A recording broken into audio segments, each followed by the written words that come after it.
农业部林业署的新竹分署招新的巡山员，考试的项目包括爱会晓骑会拍拖拉机的奥多摆，而且也伫时间内派20公斤重的物件走1.5公里等等。今年只有10个课来报名的人，选有34个人，年岁为20岁到50岁拢有。巡山员骑奥多摆巡逻，就算撞到风台也是落雪，别同款爱伫山顶做工课，看起来是实在有够辛苦。林业署要找新的巡山员，10来早起举办体能测试，民众毋但爱会晓骑拍速的奥多摆，佮爱派20公斤走1500公尺，34人报考。内底有研究所毕业，嘛有原住民。平常就蛮常在山上待超过5天的行程。对我其实蛮喜欢在山上自己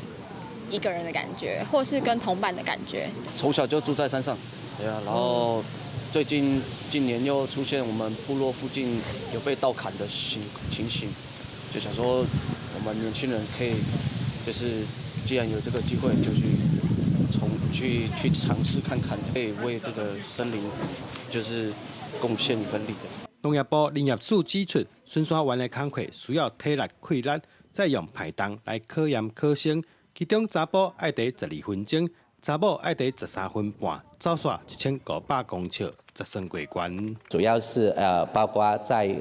防范盗伐，还有滥垦，另外就是野生动植物的一个保育，还有森林火灾的防范。同时也要去巡视我们的这些林道跟步道，来确保我们山友跟游客的安全。所以他们是18般武艺，样样都会，而且在山上的这个工作环境也都非常的辛苦。这摆因拍算招10名的新的巡山员，薪水3万块起跳，表现若好，逐个月会当搁领到3000至7000的奖金。考到了后，爱经过1个月专业训练，就当投入保护山内的工课。